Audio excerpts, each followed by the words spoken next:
There we go. I want to welcome you to Sandoval County. Thank you for coming. One of the things that I think we've mentioned before is how important these cases are to the county and to the work that they do at the Sandoval County Sheriff's Office. We want to make sure that we have closure for families and for the victims themselves. This is really important to us and to the Sheriff's Office. I also want to really give Detective Chewning a lot of credit. He's moved a lot of these cases. His due diligence in these efforts have been nothing short of amazing. So I want to thank him for his work on each one of those cases. With that, I'm going to turn everything over to Under Sheriff Joe Gonzalez.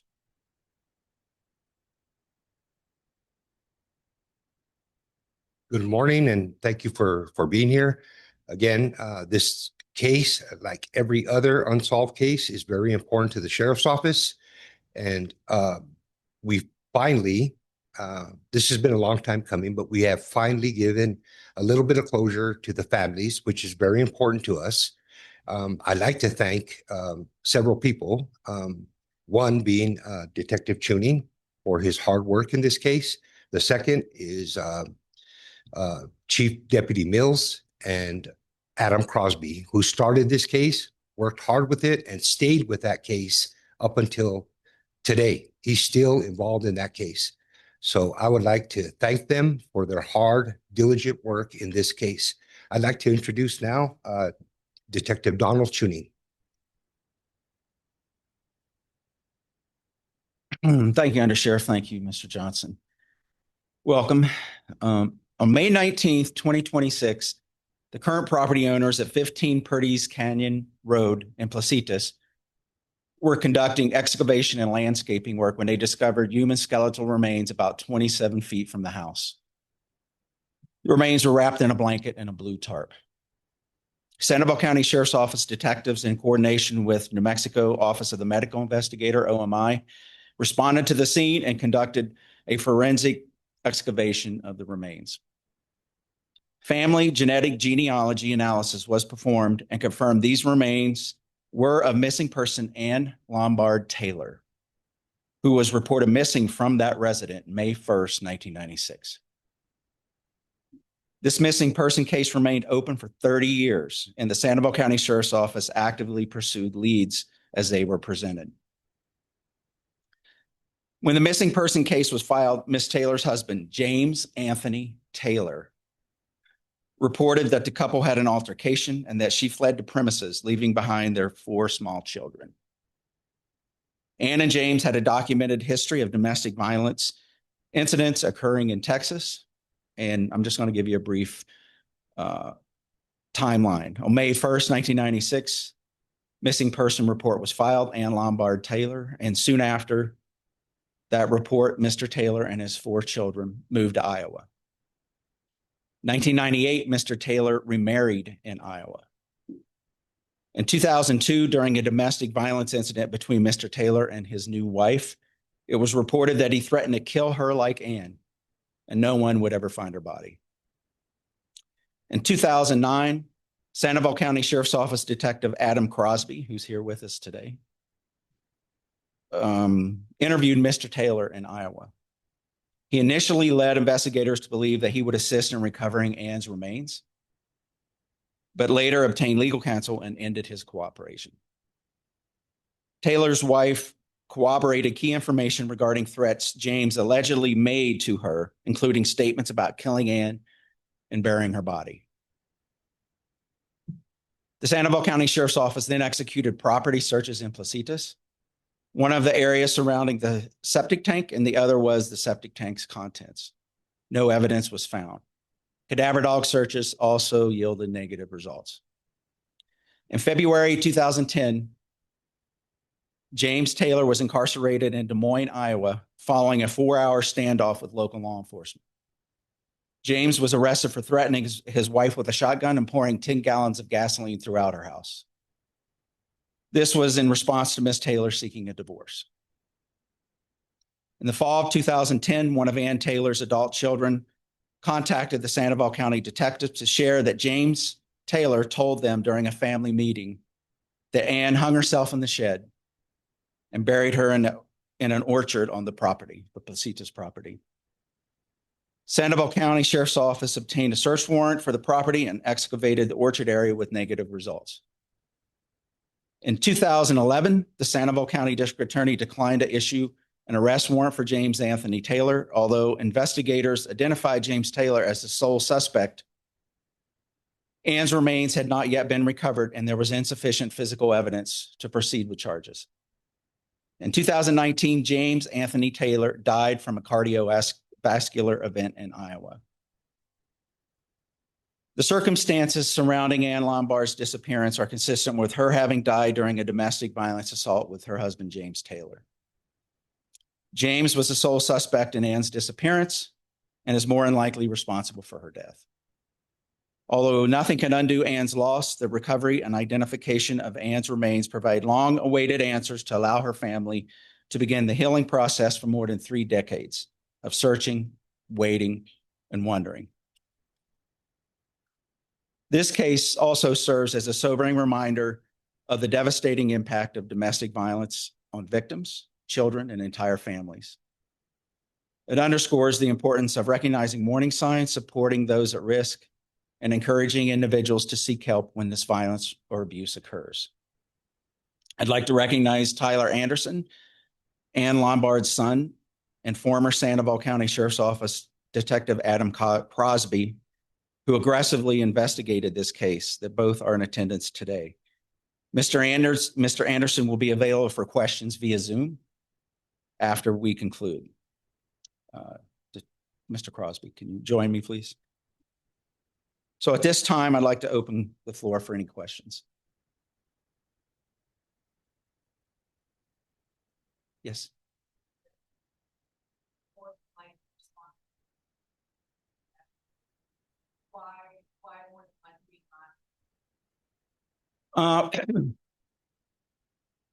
When the original responding deputy went there, Mr. Anderson had visible marks on his face, scratches.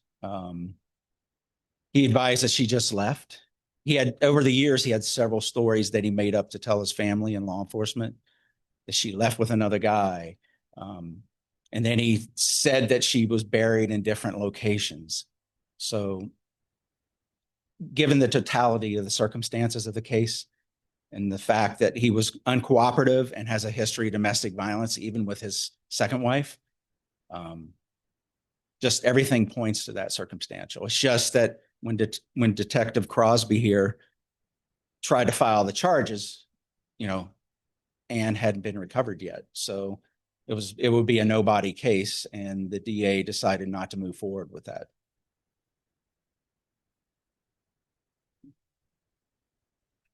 Any other questions? Yes, ma'am.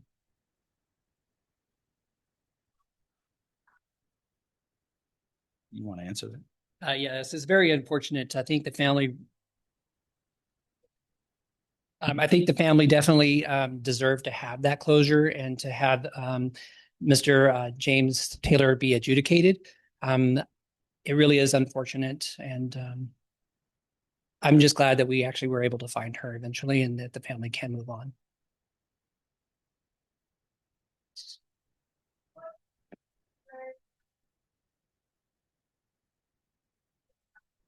Like if they're going through something right now.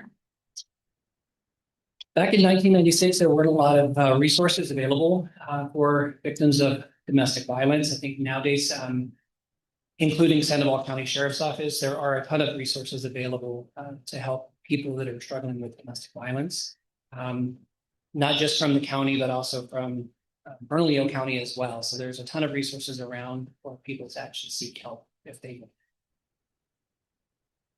Please remember, press, that Ms. Lombard's son is on the phone and he's on Zoom. So if you have questions for him, he is that read.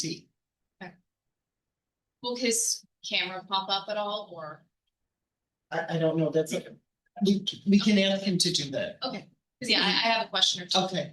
We do have to add him to. Yeah. Okay. So I would like to add one thing here. And over the years, the Sheriff's Department put in a lot of work on this case. It's just that without finding the remains, and the stories that kept being told about different locations. Was she buried in the national forest? We just didn't know. And this sounds like Mr. Taylor did this alone and no one was witness to it. And that's why it remained unsolved all these years. So, he did a great job. I looked at the paperwork. He kept in touch with the family even after he left the sheriff's department. When I came on in 2024, I reviewed all these cases. I talked with Tyler, actually just a couple months before her remains were found. And we agreed that that's the only way we were going to have resolution in this case. And I know the family is happy, that they're not happy, of the outcome, but they kind of knew this happened and that James was responsible for Ann's death. It's just, they didn't know where she was. So at least now we know where she's at. She will be going home. The Sandoval County has agreed to assist with the cremation of Ann's remains. She'll be returned to her family. So, any further questions for us? So my question is for Detective Crosby. What made you, I guess, just keep up with this case? What made you keep trying to find justice? Well, I think it goes without saying that Tyler Anderson was the driving force behind this case. He definitely, in 2009, breathed life into this case, new information that he found, and he was very persistent. And we've built a close bond over the years. And anytime there was a new update, he reached out, was persistent in finding answers for his mom. And it's very admirable. What were those new details in 2009? Just with the fact that James had been arrested and he had a meeting with the family where he disclosed that he found his wife hanging and that he disposed of the body because he believed that law enforcement would not believe that he didn't kill him. So that led me back to Des Moines to re-interview witnesses and ultimately another day.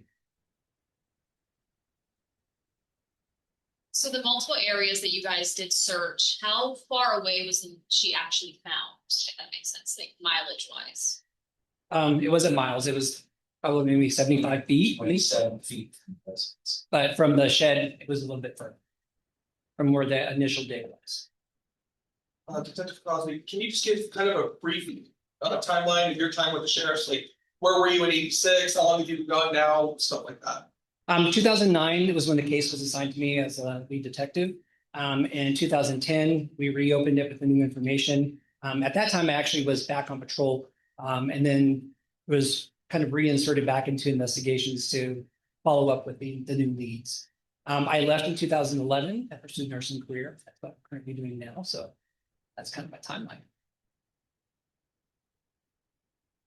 I'm sorry if I missed if you guys explained it, but when her remains were found, how did you come across that? How were they found? And then were those remains, I guess, did they provide any insight for what happened to her? I can answer that. So the current property owners, they're like the third property owners. They were excavating and they were actually digging a trench for a conduit to put electric in the shed down from the residence. So as the backhoe operator was digging, he pulled up Ann's remains wrapped in a blanket and blew tarp. And she was only buried about 2.5 feet down. So I think what also made it difficult, at the time, there were some reports that James worked for construction and he borrowed a backhoe. And then he also placed medium-sized rocks, boulder type rocks over that area. So there were several boulder rocks in that area. So it was on an incline too. So at the time, I mean, you're talking about an acre that we had to search. That Chief Mills and Detective Crosby had to go get search warrants, and the owners weren't cooperative back in those days. They were frustrated that we kept going back out there. So it's just a case that I'm glad, I have a feeling if the backhoe operator would have been 3 or 4 feet in either direction, we probably wouldn't be here today. So I'll take a little bit of luck, but I know that everybody, Chief Mills and Adam here put in some hard work on this case. And I appreciate everything that they did All I did was follow up with Tyler, get a death certificate for his stepfather, add it to the case. There was no other people to interview because this probably happened. There were 4 small children at the house, but they didn't witness anything. They wouldn't have remembered because they were that small. So, any other questions? Mr. Crosby, what was your initial reaction when you found out that these remains had been found and it was in fact this case you've been working? Well, I definitely had a mixture of feelings because my initial response was, oh crap, we finally found her. And my immediate memory of finding this out just, a couple months ago was the thought of Tyler and his family and what this is going to mean for them, because James Taylor led his entire family to believe that Ann Taylor, Lombard Taylor, just disappeared. She walked out on the family and abandoned them. And I can't imagine now learning the truth that she didn't just walk away, and that James Taylor is responsible for this disappearance and her death ultimately. So I was happy, but also very sad for them because now they have confirmation, and I can't imagine how they're going to deal with this going forward, but I hope that they have some resolve and some closure with it. I'd like to add too, the day we went up there and they recovered these remains, I had Tyler on the phone. I called him and I said, you're never going to believe where I'm at and what's going on. And why OMI was actually there. So it was good that we followed up and kept in contact, the department, with these families of these cold cases. This is why we do it, I don't want to say bring closure. Closure is part of it, but at least knowing what happened. Now we know what happened. Sorry, just the second part of my remains question. Just did finding her just give any insights to detectives of how she passed away? So at least to kind of give the family that sense of OMI. So basically, what you had was skeletal remains wrapped in a blanket and then wrapped in a tarp. So it actually kept all the remains pretty much intact. OMI called me with a preliminary report and there were no signs of injuries. So it'll probably be undetermined. I'll let them make that call. But we also know, based on Tyler's statements, that James Taylor used to, Mr. James Taylor used to put her in like chokeholds. So he could have very well choked her out without any injuries. So there's a history of that. So that's where we're at. Well, we'll be closing the case because we can't file any charges because James is deceased. Any other questions? Does Tyler want to? Tyler, can you hear us? Tyler, can you hear us? Yes, I can. Okay, there'll be some questions here. Hang on a second. Okay, you guys want to ask a question? oh, sure. So Tyler, I'm with KRQE. I know you've worked with a lot of our investigative reporters before in the past. They're all long gone now, but I filled myself in on the previous coverage that we had with you. And obviously, you are a big force, and why the case was reopened. You had a hunch that James was responsible. How do you feel being here now? So this was not a surprise for me that this is what the outcome was. I knew my mother, and the idea of her just disappearing and no one ever hearing from her ever again didn't really fit well with who she was. This is not something that I ever expected to be able to have. When I found out that he had passed away in 2019, I just had to do my best to make my peace with when I'm not going to get all of the answers. So I'm just going to have to be okay with it. So this was unexpected, and I don't want to say nice because of the circumstances, but it's a good thing, but it's a hard thing, if that makes sense. And obviously, it's been 30 years. You're a grown adult now. Mm-hmm. What does the future look like for you, knowing everything now? Um, as far as my life goes, I'm in a really good place. I work as a therapist. I specialize in working with victims of domestic and sexual violence because well, I grew up around, excuse me, I grew up around that, and I want to be the type of person that my siblings, and my mother needed when they were going through those things. So I honestly, as far as my own life, I can't complain. I'm in a good place. I've got three wonderful children that I'm doing my best to raise in a different way in the way in which I and my siblings grew up. And I think the future looks really good. I plan on, once the cremation is done, going down there and picking up my mother's remains and putting a funeral together and doing my best to honor her and put her where she would want to be, not where that man put her. Hi, sorry, my name is Monica. I'm with KOB4. I'm just wondering if you'd be willing to share just how old were you when your mother disappeared? 14. 14. Would you be willing to share just who she was as a person? How are you remembering her? That's complicated. My earliest memories of my mother are the ones that I generally cling to. When I was younger, she was very warm. She was very loving. She was very kind. My later memories of her are more complicated because after 10 years of being with that man and being raped and beaten and brutalized and terrorized, she broke in so many different ways. I often say that man killed her long before he made her heart stop beating because she was just not the same person at the end. So I do my best as her oldest surviving child to cling to the memories of who she was before all of that. And if you just be willing to share, once she kind of disappeared and you guys didn't know, what happened, how did that change your family or your relationship with your siblings? Yeah. So as I was saying, I am the second of my mom's 7 children. She had 2 boys with her first husband. My older brother has since passed away. And she had a son with a second husband that did not grow up with us. And then she had 4 children with James. So after she went missing, at the time that she went missing, my older brother and I were not there.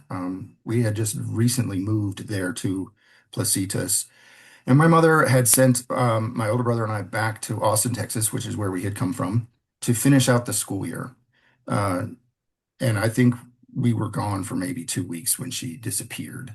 My older brother was brought back to the house. I was not invited to do so. So I went into foster care after that and did not, for the rest of that, grow up with my siblings. My older brother was temperamentally far calmer than I was. I thought that the things that were being done to us and the way we were living was absolute crap, and I told them and on any occasion that I could. So that kind of concludes the relationship that I had with my siblings after that. I would hear from them here and there, but as an adult pursuing this and pushing this largely alienated me from them because I recognize that this is far more complicated for my 4 younger siblings, my little sister and my 3 brothers, because for me, this was this terrible person that my mom brought home when I was 5 years old, and he was nothing to me. For them, that's their father. That's the only parent they ever knew. And so it led to some alienation between us. I'm hoping that with time, that can be eased and we can maybe reconcile. Thank you.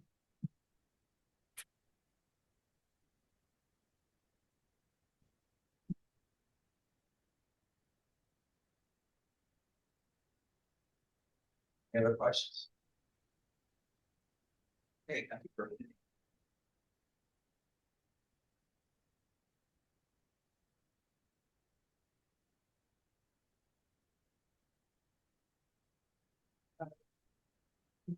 Thank you, Tyler. Thank you. Are you good? Yes. Thank you, Tyler. Thank you, everyone.